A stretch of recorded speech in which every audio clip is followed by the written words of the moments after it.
Hello everybody, I welcome you to our fourth video on chapter Light of CBSE class 10. In this video, we will be talking about uses of mirrors. So we start by discussing the uses of concave mirror. Concave mirror किस काम आता है? Concave mirror में हमने एक case discuss किया था जब हमने ऑब्जेक्ट को बिटवीन पोल एंड फोकस रखा, तो हमें इमेज जो मिली थी वो शीशे के पीछे मिली थी. It was a virtual image, it was a erect image and it was a enlarged image. So I can use this to my advantage. How can I use it? I design shaving mirrors such that when I stand in front of them, I am between the focus and the pole. मैं shaving mirrors design करता हूँ ऐसे कि जब मैं उनके सामने खड़ा हूँ तो जो मेरा चेहरा है वो उसके फोकस और उसके पोल के बीचों बीच आ जाए. ऐसा होने पे क्या होगा, मुझे अपनी इमेज शीशे के पीछे दिखेगी, which will be virtual, erect and enlarged, मतलब बड़ी. अगर बड़ी दिख रही है तो जो भी शेव कर रहा है वो अच्छे से शेव कर सकता है. He can ensure that he is not missing on any part. Similarly इस सेम प्रॉपर्टी के कारण हम एक लेडीज़ के लिए सुंदर सा गुलाबी शीशा बना देते हैं. ओके, जब वो मेकअप करती हैं तो उनको अपना लिप लाइनर लगाना है, अपनी आई लैशेस लगानी है. अगर उनका चेहरा उन्हें बड़ा दिखेगा तो वो अच्छे ढंग से अपना मेकअप कर सकती हैं. So because of these properties of concave mirror, a concave mirror is also used as a ladies makeup mirror.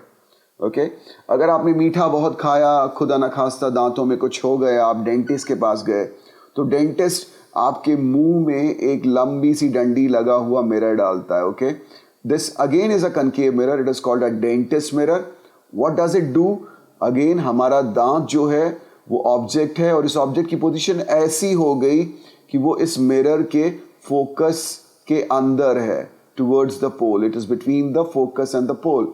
तो हमें, हमारे डेंटिस्ट को हमारा दांत बड़ा दिख रहा है. डबल एडवांटेज, एक तो उसे आपके मुंह के अंदर झांकना नहीं पड़ता, वो रिफ्लेक्शन देख रहा है. दूसरा, वो रिफ्लेक्शन उसे बड़ा दिख रहा है. So he can easily analyze what is wrong with your teeth.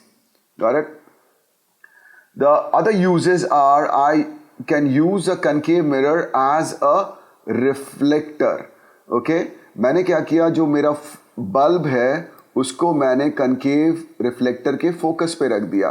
तो अब जब ये रेज जाके टकराती हैं रिफ्लेक्टर से और रिफ्लेक्ट होती हैं, तो after striking the reflector all of them become parallel. Got it? All of them become parallel and I get a parallel beam.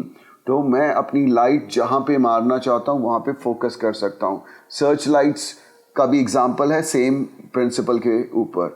Okay, and the last example which I am giving of concave mirror is solar furnaces. Solar furnaces मतलब सूरज की शक्ति को use करके भट्टी बनाना, हम उसको use करते हैं. How do we do it? Again we use a large concave mirror.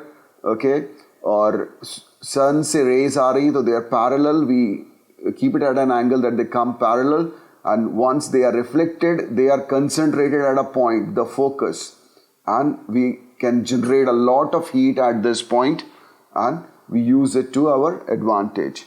Okay, अब हम जाते हैं कन्वेक्स मिरर की यूजेस पे. कन्वेक्स मिरर में हमें हमेशा डिमिनिश्ड इमेज मिलती है, हमें हमेशा वर्चुअल इरेक्ट इमेज मिलती है. तो इसको हम कैसे यूज़ कर सकते हैं? आपने अपनी मोटरसाइकिल का रियर व्यू मिरर या अपनी कार का रियर व्यू मिरर देखा होगा. ओके, इसमें हमें गाड़ियाँ छोटी छोटी पीछे दिख रही हैं, बहुत बड़ा एरिया हमारा हम देख पा रहे हैं. Okay, so they are used as rear view mirrors. CBSE ने एक साल पूछा था कि why do we use convex mirrors as rear view mirrors. So there are two points. The first one, that it covers a large area, and number two, it gives us an erect and virtual image of the object.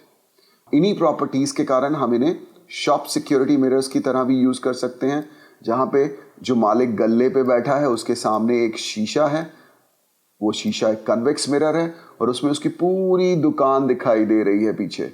Okay, तो क्या चल रहा है उसकी पीठ पीछे वो देख सकता है. It's used as a security mirror. और फॉरेन कंट्रीज़ में जीब्रा क्रॉसिंग्स के पास भी लगे होते हैं, which are traffic mirrors. While crossing the road you can see whether a vehicle is coming behind you or not.